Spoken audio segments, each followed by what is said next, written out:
Bonjour, bienvenue à toutes et à tous. Je suis vraiment ravie de vous retrouver aujourd'hui pour aborder un thème qui m'inspire particulièrement. Qui sont nos guides spirituels, ces protecteurs bienveillants qui nous inspirent pour évoluer vers une meilleure version de nous-mêmes? Certains sont des proches disparus ou des membres de notre famille d'âme, des anges, des archanges, des maîtres ascensionnés, ou encore des anges de la nature, les dévas, mais aussi nos animaux aimés disparus, ou encore des animaux guides ou animaux totems. Les guides sont les protecteurs et assistants spirituels qui nous soutiennent tout au long de notre voyage terrestre, depuis notre naissance jusqu'à notre mort et après celle-ci. Souvent, certains de ces guides viennent à notre rencontre quand l'heure est venue de quitter notre corps physique pour rejoindre la demeure de l'astral, là où résident les âmes en transit entre deux vies. Pendant ce voyage infini de la vie terrestre à la vie astrale et vers d'autres plans d'existence encore plus lumineux, au fil de notre expansion de conscience, nous sommes accompagnés par plusieurs guides qui veillent à notre évolution. Parmi ces êtres présents à nos côtés, parfois nous pouvons trouver des proches disparus. Mais avant d'aller plus loin sur la description de ces guides, je vais faire un rappel rapide sur les familles et les liens d'âme. Nous sommes tous liés à d'autres âmes, un noyau qui appartient lui-même à une famille d'âmes. Selon la mission et le parcours d'évolution personnelle que nous devons accomplir pendant notre vie terrestre, nous pouvons nous incarner en compagnie d'âmes appartenant à ce même noyau. Mais nous pouvons aussi nous incarner dans un autre groupe. De la même façon, les êtres désincarnés qui veillent sur nous peuvent avoir un lien avec notre famille biologique terrestre. Parfois, il s'agit d'un membre de notre famille décédé avant notre naissance, ou encore d'une personne qui ne s'est pas incarnée depuis longtemps. Parfois, il peut s'agir également d'un parent proche ou éloigné qui a manqué son objectif de vie ou qui n'a pas eu le temps de le terminer. Il choisit par conséquent la voie de la guidance pour se réaliser par procuration à travers un membre de sa famille. Par exemple, si vous vous lancez dans l'écriture, un guide expérimenté en ce domaine, issu de votre famille biologique ou de votre famille d'âme, pourrait vous accompagner dans cette voie. Certains guides peuvent être aussi des personnes complètement ordinaires. En effet, quand celles-ci quittent la dimension terrestre, la possibilité leur est donnée de choisir la guidance pour renforcer leur évolution spirituelle en aidant les autres. Tous ces guides peuvent avoir un lien avec notre famille biologique ou appartenir à notre famille d'âme originelle ou encore n'avoir aucun lien spécifique avec nous.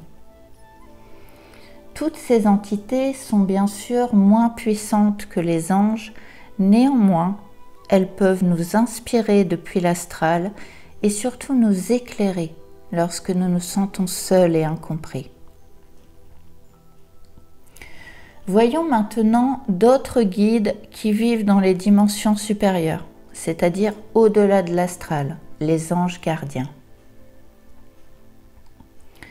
Selon notre cheminement à parcourir, des anges gardiens nous sont personnellement attribués pour toute notre vie.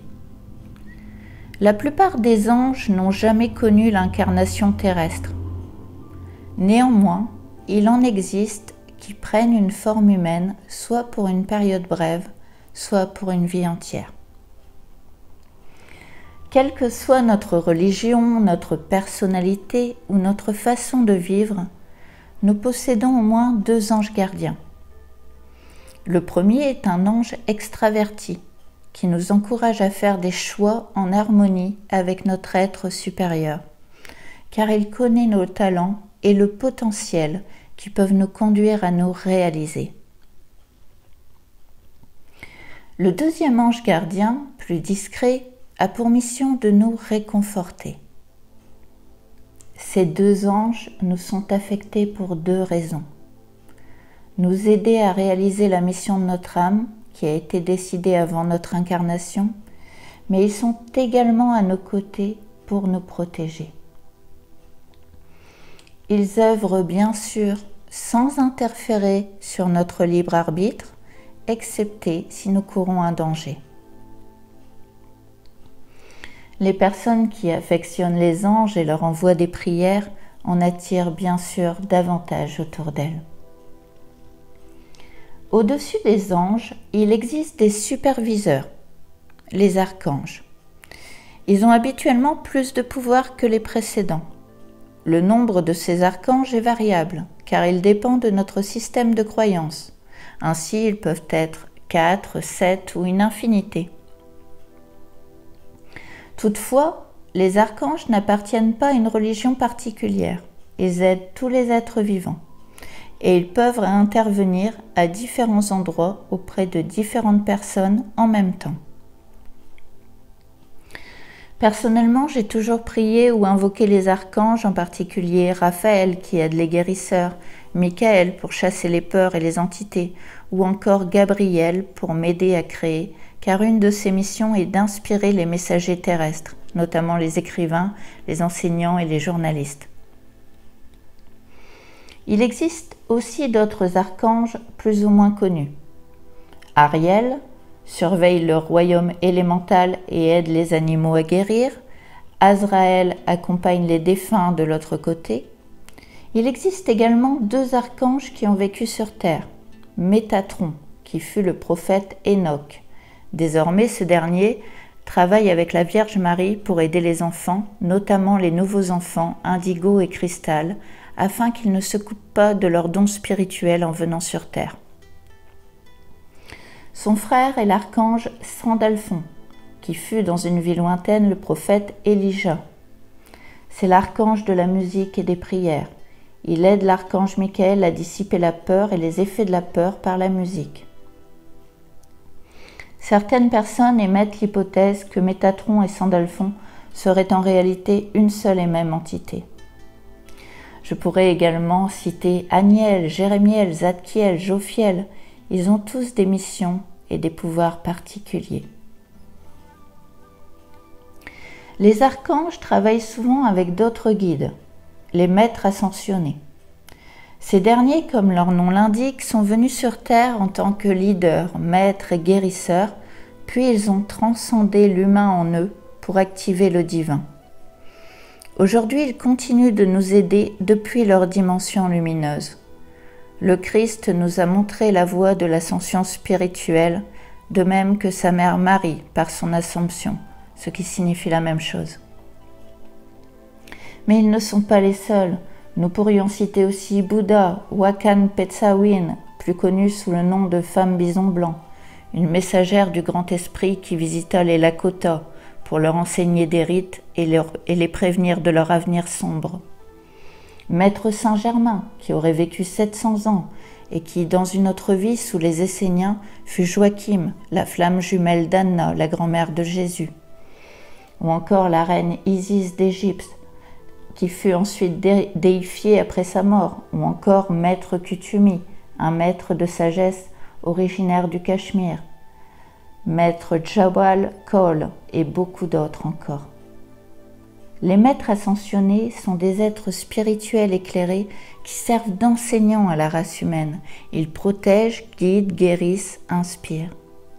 Ils nous aident à grandir et à apprendre dans tous les domaines de notre vie. Au fil de votre chemin, vous pouvez vous sentir appelé par l'œuvre et l'énergie de ces maîtres. Parmi les proches disparus qui veillent sur nous, certains sont aussi les animaux de compagnie que nous avons profondément aimés. Ces derniers peuvent décider de rester auprès de nous après leur décès. Certaines personnes ont parfois l'impression de les apercevoir traverser la pièce. D'autres les rencontrent dans leurs rêves et éprouvent une grande joie et un apaisement à leur réveil. À travers nos rêves, ils nous témoignent leur amour pour nous réconforter. Il existe également des animaux guides ou totems qui veillent sur nous. Ils se manifestent également dans nos rêves. Enfin, pour terminer, les anges de la nature, fréquemment appelés fées, élémentaux ou dévas, sont des anges de Dieu au même titre que les anges gardiens et les archanges. Ce sont des anges plus denses qui vivent plus près de la terre. Rattachés à l'environnement, ils veillent sur l'atmosphère, le paysage, les étendues d'eau et les animaux. Les personnes dont l'objectif de vie vise à secourir les animaux ou l'environnement, ou souvent des fées ou d'autres élémentaux près d'eux, qui agissent comme des anges gardiens. Ils assistent les humains en plus de leurs anges gardiens et de leurs guides. De nombreux mouvements créés par des écologistes pour arrêter d'empoisonner la terre, l'eau et le ciel sont soutenus par les dévas de la nature qui veillent avec bienveillance sur leurs militants humains. Les peuples primordiaux étaient en contact avec les anges de la nature et se fiaient à leurs messages subtils. Nous aussi, nous devrions écouter ces êtres qui ont tant à nous apprendre. L'âme d'Ir, un homme médecine Lakota, a dit « La terre est vivante, les montagnes parlent, les arbres chantent, les lacs peuvent penser, les cailloux possèdent une âme, les pierres ont du pouvoir. » Et je vais conclure avec quelques paroles de Jésus qu'il adressa à une foule pour les inviter à entrer en communication avec les anges de la nature. Recherchez l'air pur de la forêt et des champs, car c'est là que vous trouverez l'ange de l'air. Il chassera de votre corps les impuretés qui le souillent, extérieurement comme intérieurement. Après l'ange de l'air, recherchez l'ange de l'eau. Il purifie tout ce qui est souillé et transforme en parfum suave toutes les mauvaises odeurs. Tout doit renaître par l'eau. Et si après cela, il demeure en vous quelques traces d'impureté, faites appel à l'ange de la lumière solaire. Les anges de l'air, de l'eau et du soleil sont frères. Ils ont été donnés au Fils de l'homme pour être à son service et pour qu'il puisse toujours faire appel à l'un ou à l'autre.